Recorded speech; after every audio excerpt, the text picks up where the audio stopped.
Bismillahirrahmanirrahim. Assalamualaikum warahmatullahi wabarakatuh. Alhamdulillah wassalatu wassalamu ala Rasulillah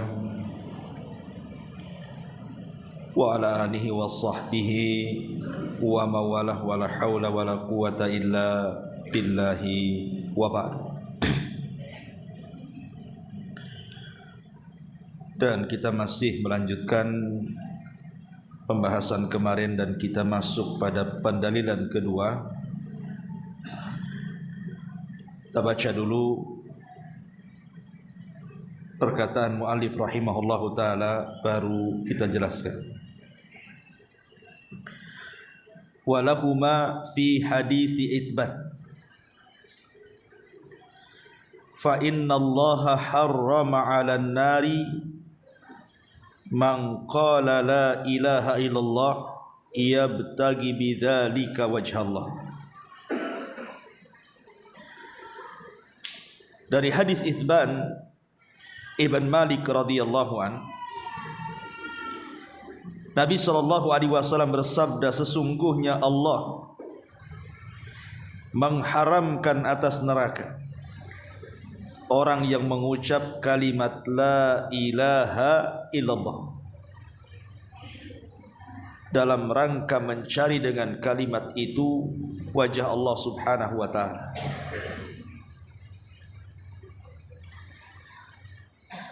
Hadis ini ada asbab wurudnya.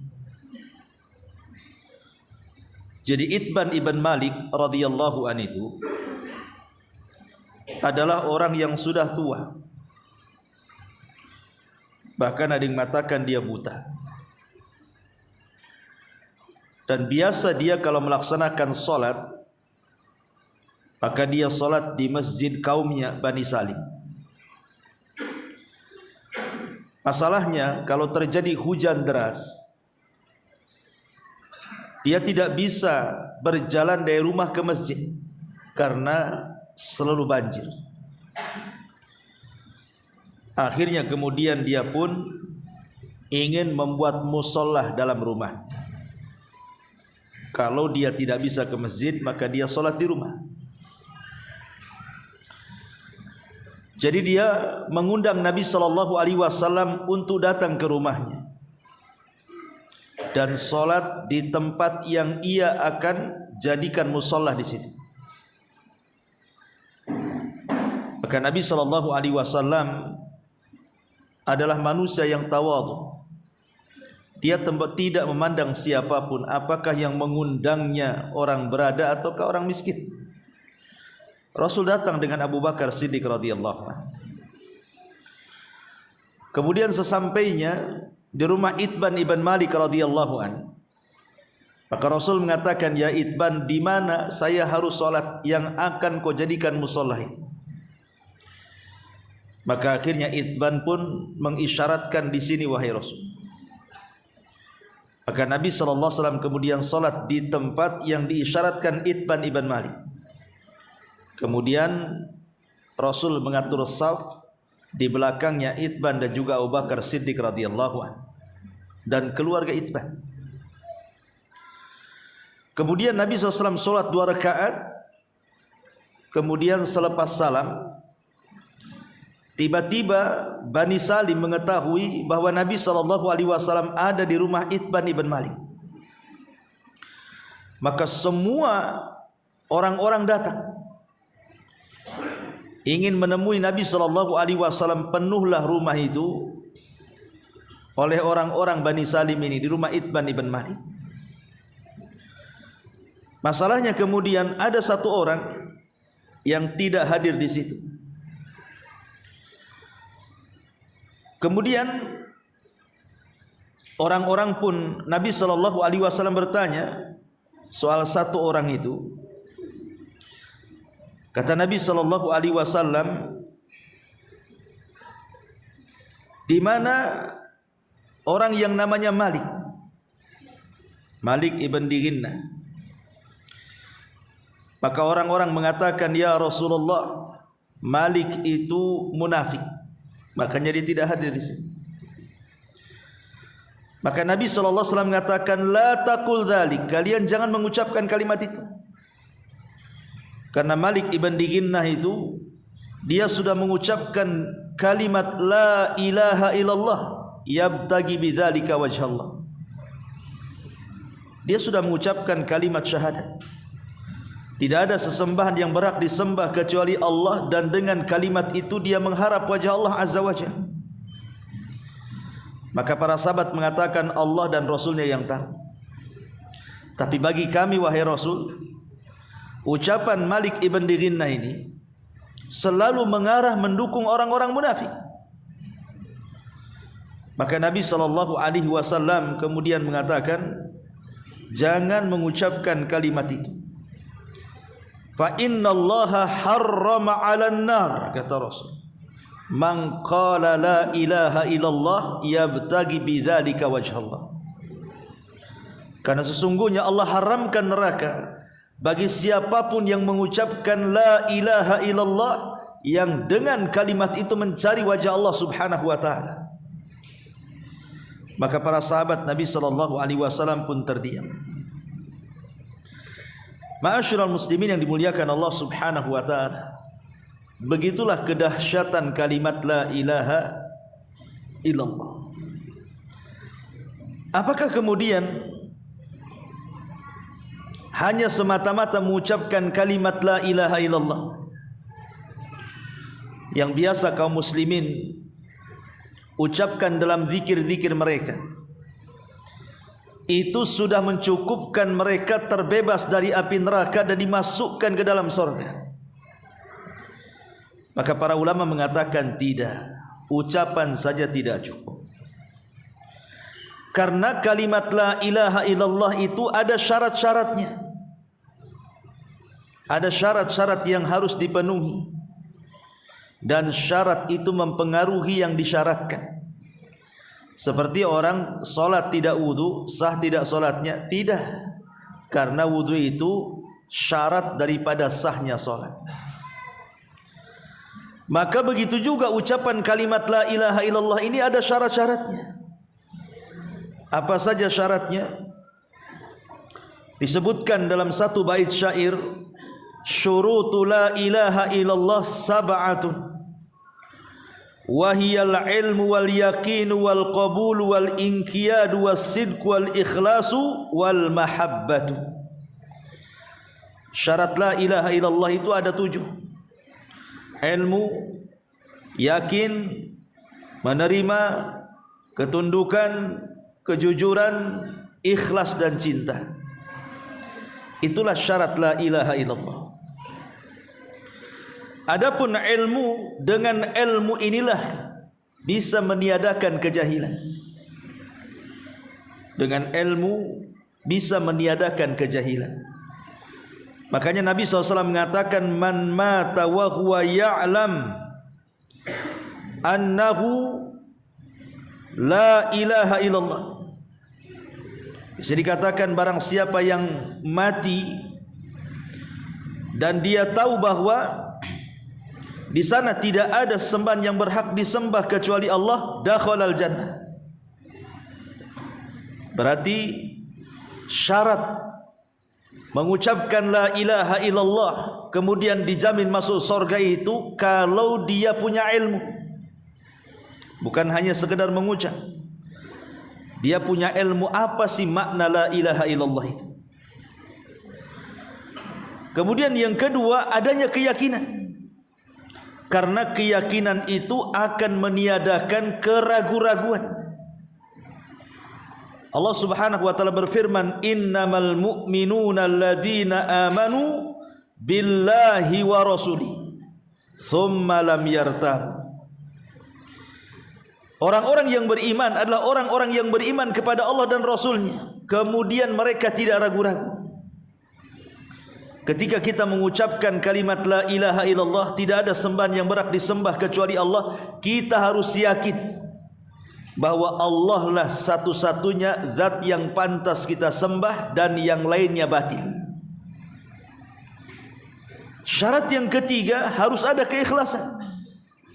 Karena ikhlas itu meniadakan syirik dan riya. Allah Subhanahu wa taala berfirman dalam surah Az-Zumar ayat 3, ala lillahid dinul khalis. Ingatlah kepunyaan Allah Subhanahu wa taala agama yang lurus, agama yang ikhlas itu. Qulillah a'budu mukhlishan lahuddin. Dalam ayat yang lain dalam surah Az-Zumar, katakan Allah aku sembah dengan sepenuh keikhlasanku kepada Dia. Makanya kemudian dalam hadis syafaat yang panjang sekali, Nabi sallallahu alaihi wasallam mengatakan, as'adun nas bi syafaati yaumal qiyamah man qala la ilaha illallah khalisan min qalbihi aw min nafsihi. Manusia yang paling bahagia dengan syafaatku, kata Rasul, adalah orang yang mengucapkan kalimat la ilaha illallah dipenuhi keikhlasan dalam hatinya.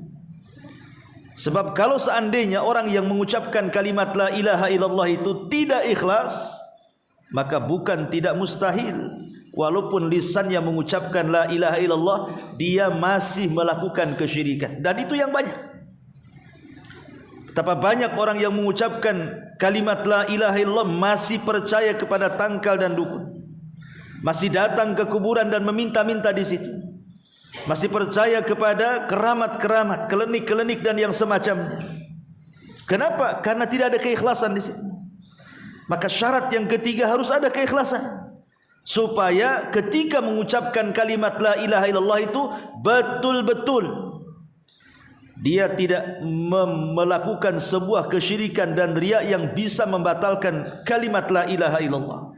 Kemudian yang keempat, as-sidqu, harus ada kejujuran. Sebab kalau tidak ada kejujuran, maka akan muncul lawan daripada jujur, apa? Dusta. Allah Subhanahu wa taala berfirman, ahasiban nas an yutraku an yaqulu amanna wa hum la yuftanun walaqad fatanna alladhina min qablihim fala ya'lamanna Allahu alladhina sadaqu wa la ya'lamanna al-kadhibin. Apakah manusia mengira mereka ditinggalkan begitu saja setelah mereka mengucapkan kami beriman dan mereka tidak diuji? Sungguh kami telah menguji orang-orang sebelum mereka agar Allah tahu siapa di antara mereka yang jujur dan siapa di antara mereka yang berdusta. Maka orang yang mengucapkan kalimat la ilaha illallah dengan kejujurannya, dengan kejujuran dalam hatinya, maka orang seperti ini akan tahan dengan ujian Allah Subhanahu wa taala. Tapi sebaliknya orang yang tidak jujur mengucapkan kalimat itu, maka dia akan mudah berubah karena sebuah ujian. Kenapa? Karena tidak ada kejujuran dalam pengucapannya. Kemudian yang kelima, al-mahabbah, adanya rasa cinta dengan kalimat itu. Karena cinta itu meniadakan al-bughdu, kebencian. Allah Subhanahu wa taala berfirman, wa minan nas man yattakhidhu min dunillahi andadan yuhibbunahum ka hubbillah walladzina amanu asyaddu hubbalillah. Sebagian manusia ada yang mengambil selain daripada Allah tandingan, di mana mereka mencintai tandingan-tandingan itu sama dengan mencintai Allah Subhanahu wa taala. Tapi orang yang beriman, mereka sangat dahsyat kecintaan kepada Allah Subhanahu wa taala. Kalau tidak ada kecintaan, maka muncul kebencian. Lalu apa gunanya kalau benci mengucapkan kalimat la ilaha illallah? Kemudian yang keenam, al-inqiyad, adanya ketundukan. Sebab kalau tidak tunduk, kita akan meninggalkan lawannya. Makanya Allah Subhanahu wa taala mengatakan, "Wa man yuslim wajhahu ila Allah wa huwa muhsin, faqad istamsaka bil urwatil wuthqa." Barang siapa yang menyerahkan ketundukannya kepada wajah, barang siapa yang menyerahkan wajahnya, betul-betul menundukkan dirinya kepada Allah Subhanahu wa taala, dan dia muhsin, melakukan amal saleh, maka sungguh dia telah berpegang dengan tali yang sangat kokoh. Maksudnya bila ilaha illallah, dengan ucapan kalimat la ilaha illallah. Dan yang terakhir, al-qabul, harus ada penerimaan. Sebab orang yang tidak menerima kalimat la ilaha illallah pasti dia akan menolak. Dan Allah Subhanahu wa taala berfirman, innahum kanu idza qila lahum la ilaha illallah yastakbirun wa yaquluna inna latariku alihatina li syairin majnun. Dalam surah As-Saffat 22 Allah mengatakan, apabila mereka orang-orang musyrik Arab itu disuruh untuk mengucapkan kalimat la ilaha illallah, mereka tidak menerima, mereka tolak dengan kesombongan.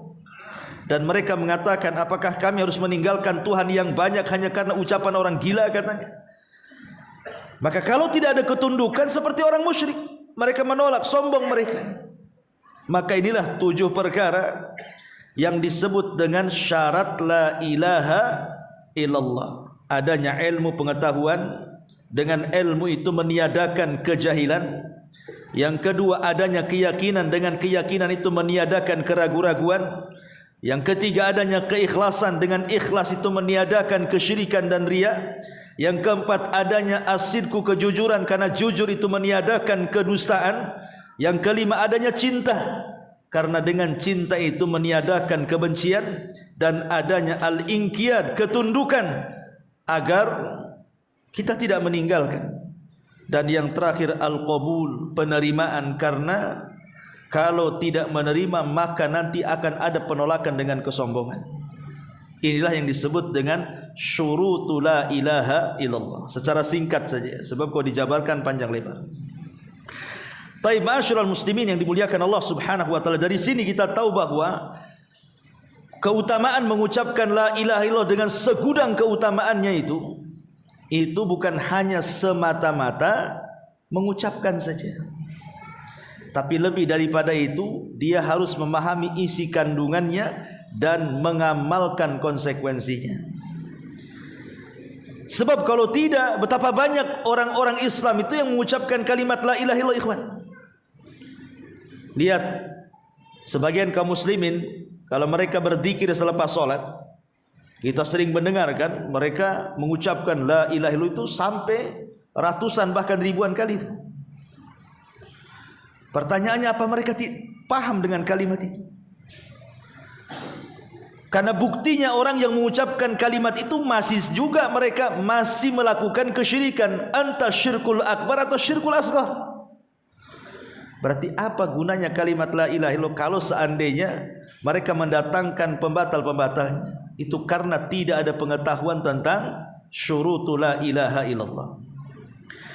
Kemudian hadis yang berikutnya, An Abi Sa'id al-Khudri radhiyallahu anhu, an Rasulillah sallallahu alaihi wasallam qala, qala Musa alaihi salam, ya Rabbi, allimni syai'an adhkuruka wa ad'uka bih.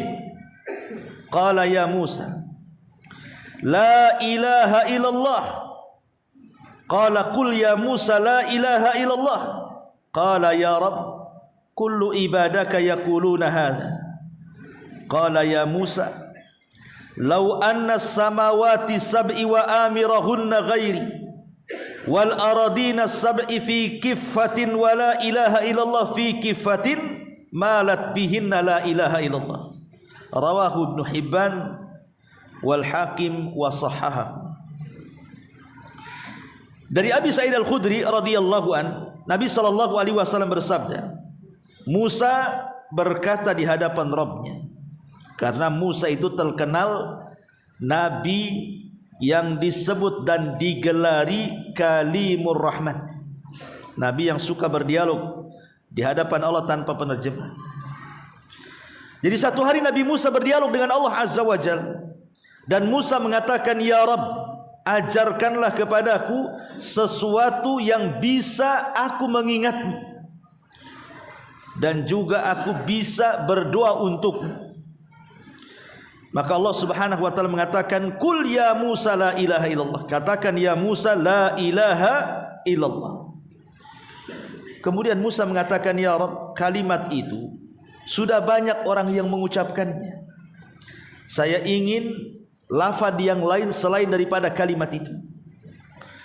Maka Allah mengatakan, ya Musa, seandainya, wahai Musa, seandainya tujuh langit beserta isinya dan 7 bumi beserta isinya ditimbang di satu neraca, kemudian la ilaha illallah ditimbang di neraca satunya, tentu kalimat la ilaha illallah jauh lebih berat dibandingkan bumi seisinya dan langit seisinya. Hadis ini dikeluarkan Imam Ibn Hibban dan Hakim dan disahihkan. Tapi yang benar hadis ini lemah. Hadis ini dilemahkan oleh banyak para ulama. Alasannya karena ada seorang rawi bernama Darraj. Dia mengambil dari Abi Haytham, dari Abi Sa'id Al-Khudri, dan ulama mengatakan Darraj atau disebut dengan Abu Samhi tidak mengeluarkan, atau Bukhari tidak mengeluarkannya dalam sahihnya. Bukhari hanya mengeluarkan dalam kitabnya yang lain, namanya Adabil Mufrad. Bahkan Imam Muslim sama sekali tidak mengeluarkan. Sehingga sanadnya bukan atas syarat Bukhari Muslim atau salah satu dari Bukhari Muslim. Bahkan ini ataupun Darraj ini seorang rawi yang dhaif, yang lemah. Tetapi walaupun demikian, secara lafaz boleh jadi mungkin lemah dan dilemahkan Syekh Albani rahimahullahu taala, tetapi secara makna sahih. Secara makna hadis ini sahih. Kenapa demikian? Karena ada yang menguatkan hadis yang sahih yang dikeluarkan oleh Imam At-Tirmidzi dari Abdullah ibn Amr, yang disahihkan oleh Syekh Nasiruddin Albani rahimahullahu taala tentang hadis bitaqah. Pernah saya ceritakan kepada antum hadis bitaqah. Jadi nanti pada hari kiamat Allah Subhanahu wa taala akan datangkan satu orang di hadapan halayak orang ramai. Kemudian ditampakkan kepadanya 99 catatannya, semua keburukannya di hadapan manusia. Apa tidak malu coba? Ya. Kemudian Allah Subhanahu wa taala mengatakan, "Iqra, baca." Dan bentangkan satu catatan. Akhirnya kemudian dibentangkanlah satu catatan dari 99 catatan itu, rupanya jauhnya sejauh mata memandang, maddal basar. Dan itu semua isi catatan keburukannya. Sehingga kemudian Allah mengatakan, "Atunkiru dzamba hadza?" Apakah engkau mengingkari dosa ini itu, dosa ini itu? "Adzalamaka katabata hafidun?" Ataukah ada para malaikat yang kutugaskan menzalimi kamu sehingga ada yang tidak kau lakukan dia catat? Maka dia mengatakan, "La ya Rabb," tidak ya Rabb, semua benar, ini adalah tingkah laku dan dosaku di dunia. Kemudian Allah mengatakan, "Falaka udhrun?" Apakah kamu punya uzur atau kamu punya kebaikan yang bisa menandingi catatanmu ini? Maka dia mengatakan, "Ya Rabb, sekalipun aku punya kebaikan, buat apalah dengan catatan sebanyak ini," katanya. Maka ketika dia lunglai, lemas, hampir melangkah ke neraka, dipanggil oleh Allah Azza wa Jalla. Kemudian Allah mengatakan, "Tidak, bahkan engkau punya kartu sakti," gitu. Kemudian Allah mengeluarkan bitaqah, kartu bertuliskan la ilaha illallah. Tapi dia enggak yakin juga dengan mengatakan, buat apalah kartu la ilaha illallah itu dengan catatan yang sebegitu banyak, 99 catatan, yang satu dibentangkan saja sejauh mata memandang. Buat apa kalimat itu? Maka Allah mengatakan, "Sudah, kau timbang saja." Akhirnya ditimbanglah kartu bertuliskan la ilaha illallah dengan 99 catatan keburukan dia. Apa yang terjadi? Tasat bihinna la ilaha illallah. Melesatlah la ilaha illallah jauh lebih berat dibandingkan 99 catatan itu. Hadis ini sahih. Inilah hadis yang memperkuat hadis dialognya Nabi Musa tadi.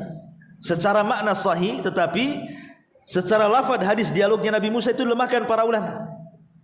Tetapi maknanya sahih dan dikuatkan dengan hadis ini. Termasuk juga dikuatkan dengan wasiatnya Nabi Nuh. Nabi Nuh alaihi salatu wasalam yang berwasiat kepada anak-anaknya, "Aku wasiatkan 2 perkara dan aku larang kalian dengan 2 perkara. Salah satunya aku wasiatkan kalian dengan la ilaha illallah." Sebab kalau seandainya kalimat itu ditimbang dengan langit dan bumi dan isinya, tentu kalimat la ilaha illallah jauh lebih berat dibandingkan bumi dan langit dan isinya. Ma'asyiral muslimin yang dimuliakan Allah Azza wa Jalla, ini secara riwayat. Baik, kita akan masuk kepada perawinya. Hadis ini dari sahabat Abi Sa'id Al-Khudri. Dan Abi Sa'id Al-Khudri ini namanya Sa'd bin Malik Ibn Sinan Al-Ansari Al-Khajraji. Dikatakan dia seorang imam al-mujahid. Dia seorang mufti Madinah. Dan Abu Sa'id Al-Khudri termasuk ulamanya para sahabat dari kalangan Ansar. Karena dia satu di antara 7 sahabat yang disebut oleh para ulama hadis sebagai al-mukthiruna fir riwayah. Sahabat yang paling banyak meriwayatkan hadis Nabi. Dan itu disebutkan dalam bait-bait syair, al-mukthiruna fi riwayatil khubar minas sahabatil akarimil ghurar. Abu Hurairah yalihi ibnu Umar, fa Anasun fa zaujatul hadil abr, thumma ibnu Abbasin yalil Jabir, wa ba'dahul Khudri fa huwal akhir. Jadi antara sahabat yang paling banyak meriwayatkan hadis di atas 1000, dan yang paling banyak Abu Hurairah di atas 5000 kan? Abu Hurairah, kemudian Anas ibnu Umar, setelah Abu Hurairah ibnu Umar, kemudian Anas ibn Malik radhiyallahu an, kemudian istri Nabi Aisyah Ummul Mukminin radhiyallahu an, kemudian Ibnu Abbas radhiyallahu anhuma, dan yang terakhir Al-Khudri ataupun Abu Sa'id Al-Khudri radhiyallahu an. Jadi dia adalah urutan terakhir dari sahabat yang banyak meriwayatkan hadis Nabi sallallahu alaihi wasallam. Ma'asyiral muslimin yang dimuliakan Allah Azza wa Jalla, Abu Sa'id Al-Khudri ini masuk Islam sebelum balik. Karena bapaknya juga sahabat. Jadi ayahnya seorang sahabat meninggal di perang Uhud, dan Abu Sa'id Al-Khudri masuk Islam sebelum usianya balik. Pernah oleh bapaknya ketika perang Badar datang kepada Nabi SAW, ya Rasul, libatkan anakku, katanya. Padahal anaknya belum balik. Lihat bagaimana ayahnya ingin supaya anaknya terlibat dalam perang. Ya, sekarang anak Palestina itu kan belum balik pun mereka sudah ingin mati syahid. Ya wajar karena mereka di peron pertempuran kan itu.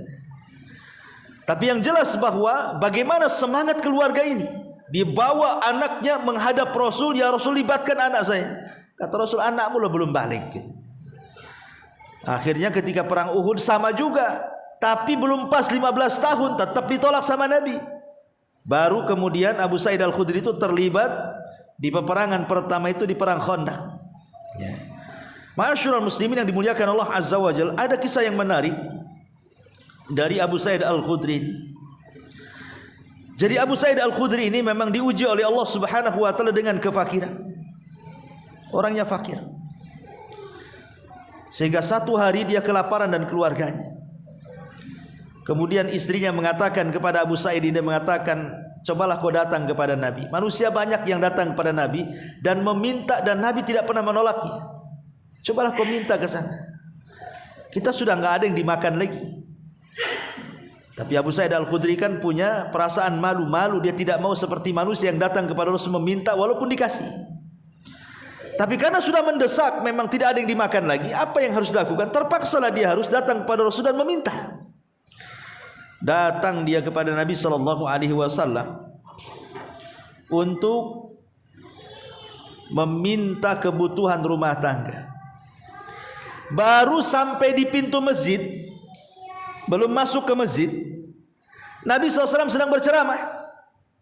Yang isi ceramahnya, ayyuhan nas, wahai manusia, qad ana lakum an tastaghnu anil mas'alati. Kalian harus memperkaya diri sendiri dan tidak menjadi orang yang meminta-minta. Fa innahu man yasta'ifa ya'ifahullahu wa man yastaghni yughnihullahu. Barang siapa yang menjaga kehormatannya, Allah jaga. Barang siapa yang tidak meminta-minta, Allah berikan kekayaan, dan begitu seterusnya. Mikir Abu Sa'id ini. Niatnya meminta-minta, ceramahnya pula larangan meminta-minta. Akhirnya balik kaki dia, nggak jadi masuk.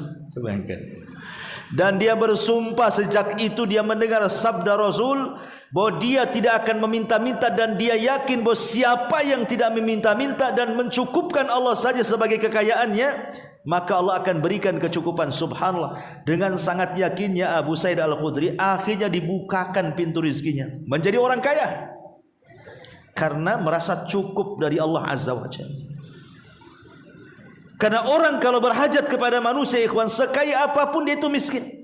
Kalau orang masih berhajat kepada manusia, masih meminta-minta kepada manusia, hakikatnya dia orang miskin walaupun dia kaya. Ma'asyiral muslimin yang dimuliakan Allah Azza wa Jalla, ini di antara biografi beliau, bahkan di antara perkataan yang bagus sekali dari beliau adalah kata Abu Sa'id Al-Khudri dalam nasihatnya, alaika bitaqwallah, wajib atas kalian bertakwa kepada Allah. Fa innahu ra'su kulli syai'in, karena takwa itu sumber segala sesuatu. Wa alaika bil jihad, dan wajib atas kalian berjihad. Fa innahu ruhbaniyatul Islam, itulah pendetanya Islam. Wa alaika bi dzikrillah wa tilawatil Quran, wajib atas kalian memperbanyak zikir, kemudian memperbanyak membaca Quran. Fa innahu ruhuka fi ahli sama, karena itu ruhmu akan disebut-sebut di langit. Kemudian wa dzikruka fi ahlil ardi, dan engkau akan disebut-sebut oleh penduduk bumi. Wa alaika bisamti, wajib atas kalian diam. Illa fi haqqin, kecuali harus bicara dalam waktu-waktu yang memang dituntut untuk bicara. Fa innaka taglibus syaitan, karena dengan diam engkau bisa mengalahkan syaitan. Berapa nasihat di sini? Takwa, jihad, zikir, kemudian diam. Itulah nasihat beliau yang sangat berharga. Ma'asyiral muslimin yang dimuliakan Allah Azza wa Jalla, itu sekilas daripada Abu Sa'id Al-Khudri radhiyallahu. Baik, kita masuk pada hadis. Di sini Nabi Musa alaihi salatu wassalam yang merupakan Khalilur Rahman minta diajarkan kepada Allah kalimat-kalimat yang dengan kalimat itu bisa berzikir, bisa berdoa kepada Allah Azza wa Jalla. Kemudian Allah mengajarkan kalimat tauhid la ilaha illallah. Menunjukkan apa? Menunjukkan kalimat ini kalimat yang agung. Bukankah pujian-pujian Allah banyak? Di sana ada tahmid alhamdulillah, di sana ada tasbih subhanallah, di sana ada takbir Allahu akbar, di sana ada la haula wala quwata illa billah. Banyak kan zikir, lafaz-lafaz zikir itu yang diajarkan baik dalam Quran ataupun hadis Nabi SAW. Tapi kenapa Allah Subhanahu wa taala menyuruh Nabi Musa untuk mengucapkan kalimat la ilaha illallah dari semua zikir yang ada? Kalau memang tidak ada keistimewaannya, tidak mungkin ini yang diajarkan. Makanya kata para ulama, lihat besarnya keutamaan la ilaha illallah. Karena tadi saya katakan dalam hadis Bitokoh, kalau seandainya kalimat ini ditimbang dan seluruh kesalahan Bani Adam ditimbang selain syirik, ingatnya selain syirik, kalau sudah syirik lain ceritanya. Karena itu pembatal la ilaha illallah. Artinya kalau dia tidak melakukan kesyirikan, kan artinya tidak membatalkan kalimat itu. Kalau seandainya kalimat la ilaha illallah ditimbang di satu neraca, semua dosa selain syirik ditimbang di neraca satunya, tetap la ilaha illallah lebih berat dibandingkan yang lainnya. Bahkan para ulama mengatakan bahwa kalimat la ilaha illallah adalah kalimat bara'ah, berlepas diri seseorang dari kesyirikan. Bahkan kalimat la ilaha illallah adalah miftahul jannah, dia adalah kunci daripada kunci-kunci surga. Dalam sebuah hadis Nabi SAW mengatakan, hadis ini keluarkan Imam Bukhari, man qala la ilaha illallah wahdahu la syarikalah lahul mulku wa lahul hamdu wa huwa ala kulli syai'in qadir fi yaumin mi'ata marrah kanat lahu ka'adli ashri riqabin wa kutibat lahu mi'atu hasanah wa muhiyat anhu mi'atu sayyi'ah wa kanat lahu hirzan minasyaitan yaumahu dzalik hatta yumsi wa lam ya'ti ahadun bi afdal mimma jaa bihi illa ahadu amali aktsar min dzalik. Kata Nabi SAW, barang siapa yang mengucapkan kalimat la ilaha illallah, tidak ada sekutu baginya kerajaan dan pujian dan dia atas segala sesuatu maha mampu. Lihat bagaimana pahalanya kata Rasul.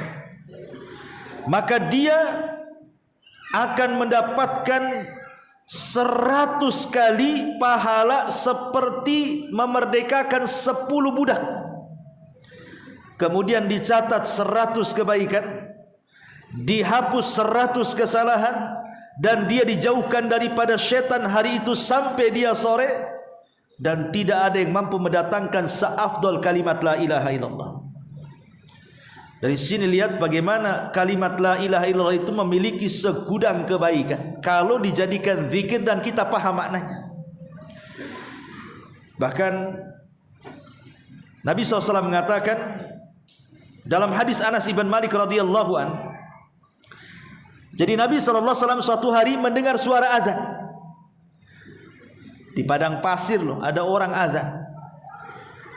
Tiba-tiba ketika dia mengucapkan Allahu Akbar, Allahu Akbar, maka Rasulullah SAW mengatakan alal fitrah, maka dia di atas fitrah.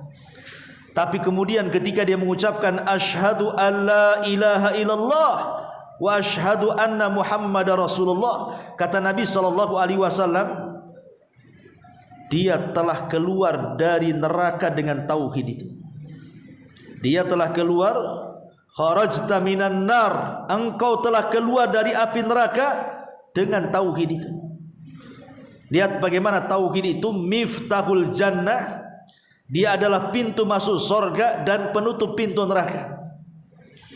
Bahkan di akhir zaman dalam hadis Hudzaifah ibn Yaman, ketika manusia sudah tidak mengenal sholat, zakat, puasa, sudah hilang ilmu Islam kecuali hanya namanya. Bahkan Quran diangkat dalam satu malam sehingga tidak terdapat tulisan bahkan hafalan. Tapi ada satu kalimat yang mereka hafal, itu pun yang mengucapkan orang tua mereka, la ilaha illallah. Mereka mengucapkan karena mereka pernah mendengar kakek buyut mereka mengucapkan kalimat itu, maka mereka ucapkan, bukan karena mengetahui, tidak. Hanya pernah mendengar buyutnya mengucapkan kalimat itu, mereka mengucapkan, dan itu yang diucapkan orang tua dan tidak diucapkan anak muda. Kemudian Hudzaifah ibn Yaman ditanya, apakah ucapan la ilaha illallah yang diucapkan mereka itu bermanfaat pada hari kiamat? Kata Hudzaifah, dia sampai 3 kali. Barulah Hudzaifah ibn Yaman mengatakan, tunjihi la ilaha illallah, tetap la ilaha illallah akan menyelamatkan mereka pada hari kiamat. Luar biasa ya. Oleh karena itulah ma'asyiral muslimin yang dimuliakan Allah Azza wa Jalla, jadikan kalimat la ilaha illallah sebagai kalimat yang terbiasa kita ucapkan. Kalau antum kaget la ilaha illallah, kan bagus tuh. Ya ini kaget apa pula yang diucapkan. Kan ada orang kaget tuh. Ya, kalau orang Sunda kaget bilang belekok, antum belekok. Belekok itu burung yang di sawah. Ya. Coba bayangkan apalah pahalanya bilang belekok. Bilang la ilaha illallah. Ya. Jadi jadikan kalimat itu sebagai kalimat yang kita berzikir setiap hari. Antum bisa mengucapkannya sambil jalan, sambil di rumah, sambil di pasar, sambil di mana kan? Karena lihat bagaimana la ilaha illallah ini pembuka pintu sorga masalahnya.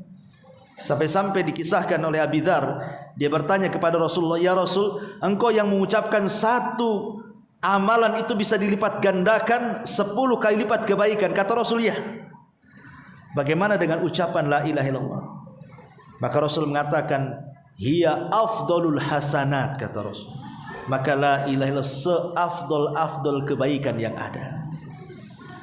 Jadi kalau seandainya kita membaca Quran 1 huruf 10 kali lipat pahalanya, kan begitu, maka la ilaha illallah jauh berlipat-lipat daripada antum membaca Quran. Itu maksudnya. Jadi gunakan sebagai zikir harian. Karena Mu'adz bin Jabal radhiyallahu anhu mengatakan dari Nabi SAW, man kana akhiru kalamihi la ilaha illallah dakhalal jannah. Bahkan orang yang mau meninggal saja Rasul katakan, lakinu mautakum bila ilaha illallah. Ejahkan orang mati kalian, orang yang sedang sakaratul maut di antara kalian dengan ucapan la ilaha. Kenapa demikian? Sebagian para ulama mengatakan karena tidak ada lafaz yang mampu diucapkan orang sedang sakaratul maut kecuali la ilaha illallah. Tidak ada satu lafaz yang kalau orang yang sedang sakaratul maut diijahkan yang bisa diikuti kecuali la ilaha illallah. Kata ulama seperti itu. Makanya itu kalimat itu akan menyertai manusia baik di dunia saat kematiannya, bahkan pada hari kiamat. Dia akan mengadu kepada siapapun yang mengucapkannya. Ingat hadis Usama bin Zaid yang membunuh orang yang sudah mengucapkan kalimat la ilaha illallah. Apa kata Rasulullah? Ya Usama, apa tanggung jawabmu di hadapan Allah kalau la ilaha illallah datang menghadap Allah dan mengatakan ya Rabb, dia yang membunuh orang yang mengucapkan aku, katanya. Dia akan membela kita pada hari kiamat. Kalimat la ilaha illallah. Wallahu a'lam bishawab. Sudah isya kayaknya. Subhanakallah bihamdika asyhadu an la ilaha illa anta astaghfiruka wa atubu ilaik. Allahu ta'ala alam. Assalamualaikum warahmatullahi wabarakatuh.